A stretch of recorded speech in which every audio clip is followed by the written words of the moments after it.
नमस्कार दोस्तों। अगर आपने हमारी पिछली वीडियो देखी है जिसका टाइटल था 11वीं से एनडीए की तैयारी कैसे करें, तो आपको पता होगा कि 11वीं से ही एनडीए की तैयारी कैसे शुरू करनी चाहिए और 12वीं तक अपनी तैयारी को कैसे मजबूत करना है।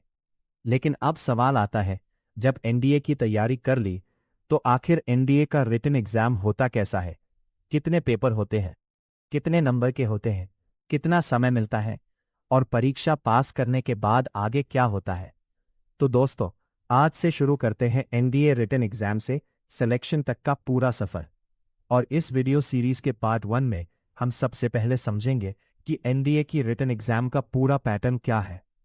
एनडीए रिटन एग्जाम में कितने पेपर होते हैं। एनडीए की लिखित परीक्षा में मुख्य रूप से 2 पेपर होते हैं। पहला है मैथमेटिक्स यानी गणित और दूसरा है जनरल एबिलिटी टेस्ट यानी जीएटी। मैथमेटिक्स का पेपर 300 अंक का होता है, जबकि जीएटी का पेपर 600 अंक का होता है, यानी रिटन एग्जाम कुल 900 अंक का होता है। दोनों पेपर के लिए 2 घंटे 30 मिनट का समय दिया जाता है, यानी आपको केवल पढ़ाई ही नहीं करनी है बल्कि कम समय में सही सवाल हल करने की प्रैक्टिस भी करनी होगी।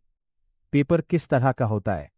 एनडीए रिटन एग्जाम में सवाल ऑब्जेक्टिव टाइप यानी मल्टीपल चॉइस क्वेश्चंस के रूप में होते हैं। इसका मतलब आपको दिए गए विकल्पों में से सही उत्तर चुनना होता है।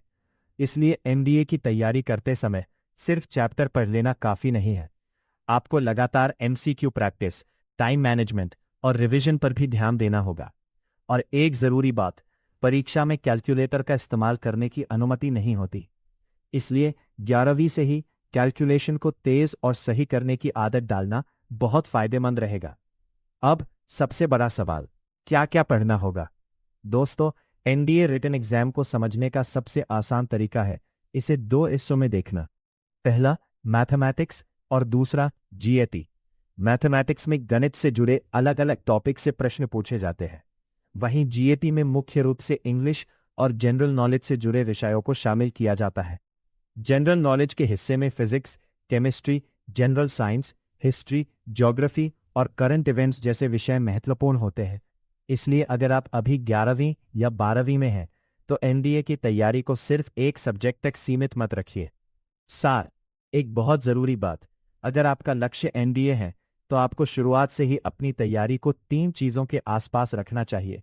Concept, practice plus revision. पहले कॉन्सेप्ट को समझिए, फिर क्वेश्चन सॉल्व कीजिए और उसके बाद बार बार रिवीजन कीजिए, क्योंकि एनडीए में केवल यह मायने नहीं रखता कि आपने कितना पढ़ा है, यह भी मायने रखता है कि आप परीक्षा में कितनी जल्दी और कितनी एक्यूरेसी के साथ सवाल हल कर पाते हैं।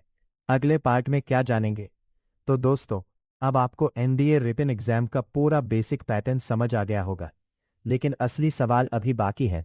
मैथमेटिक्स के पेपर में आखिर कौन कौन से टॉपिक्स से सवाल पूछे जाते हैं, कौन से टॉपिक्स पर ज्यादा ध्यान देना चाहिए और 11वीं से ही मैथ्स की तैयारी किस तरीके से करनी चाहिए। इन सभी सवालों का जवाब हम देंगे पार्ट 2 में, और उसके बाद हम जीएटी को भी बिल्कुल आसान भाषा में समझेंगे। इसलिए अगर आपका सपना एनडीए के जरिए डिफेंस में जाना है तो इस पूरी सीरीज को पार्ट बाय पार्ट जरूर देखिए। मिलते हैं अगले पार्ट में। जय हिंद।